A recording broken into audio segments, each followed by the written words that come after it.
The war in Israel has drawn a lot of attention, including in Hollywood. The Writers Guild of America recently ended the strike that had effectively shut down the entertainment industry. Now, though, it is being criticized for refusing to issue a statement against the terrorist attack on Israel. On this episode of the Politics of Hollyweird, we'll discuss the backlash directed at the Guild and its reasons for staying silent. Hi, I'm Kelly Ballard, host of this show, The Politics of Hollyweird, and national correspondent for Liberty Nation. Whether on or off screen, Hollywood can always be counted on to keep us entertained, and that is especially true when it comes to politics. And that's what my show is all about, shining the spotlight on Tinseltown's A-listers. Now that the writers are off the picket line and back to work, the spotlight is again being directed at the WGA, or Writers Guild of America, but this time it's negative. The organization has been so adamant about rights for writers and other social issues, and now that same organization is being slammed for refusing to speak out against the war in Israel. The Screenwriters Guild of Israel, or SGI, condemned the WGA for its lack of support after the October 7th attacks by the Hamas, which killed around 1,400 people and most of those civilians. In a statement, it said, "Your silence is loud and clear and completely contrasted by the loud support demanded from the SGI and their members just a few weeks ago. It's a damn shame that a professional writers guild decides to withhold words, to keep utterly silent, to not take a stand. Well, your silence is considered a stand, picking a side. A shame." The WGA is the only major creative guild in Hollywood that has not yet made an official statement condemning the violence in Israel. SAG-AFTRA and the Directors Guild of America have strongly condemned the attacks.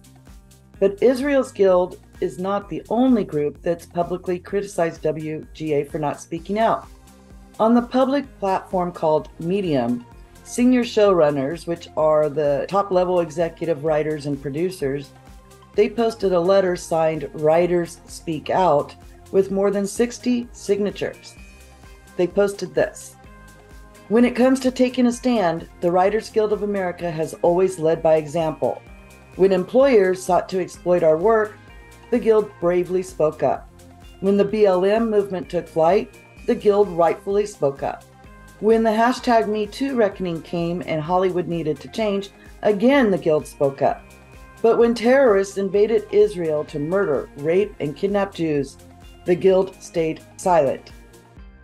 Mark Guggenheim, screenwriter and the creator of television series such as Arrow and Legends of Tomorrow, told The Hollywood Reporter, "It feels very much as if we all marched in solidarity for 5 months, having our guilds back, and they are not having ours."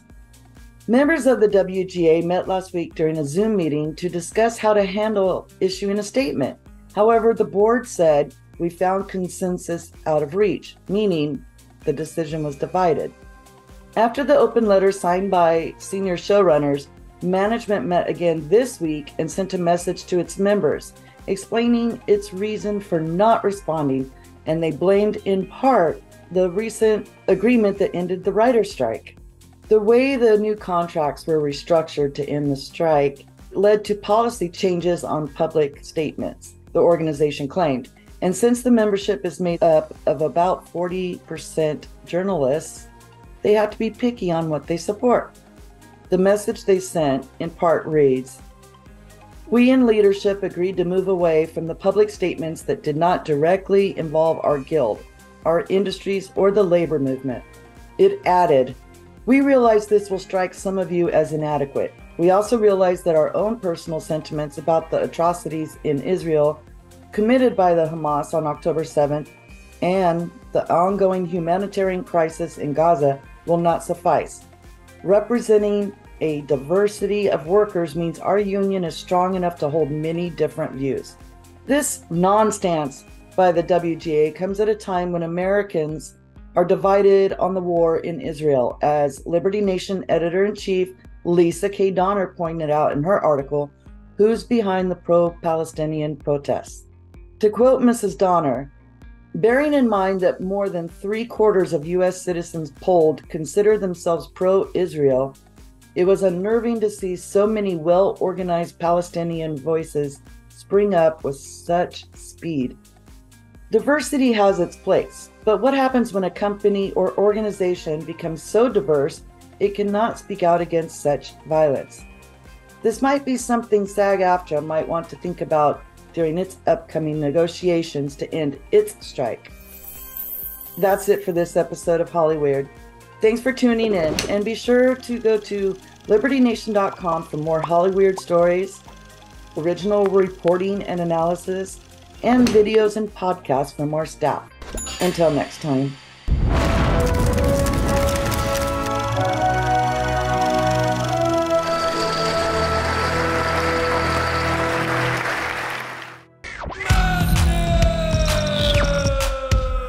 Don't get caught up in the media madness.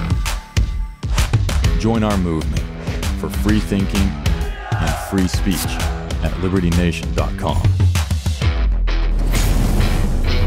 Publishing news and analysis 24/7 with original articles by our team of authors who tell it like it is. Join us each week for online TV shows, The Uprising Podcast, and Liberty Nation Radio. We believe in free thinking and free speech.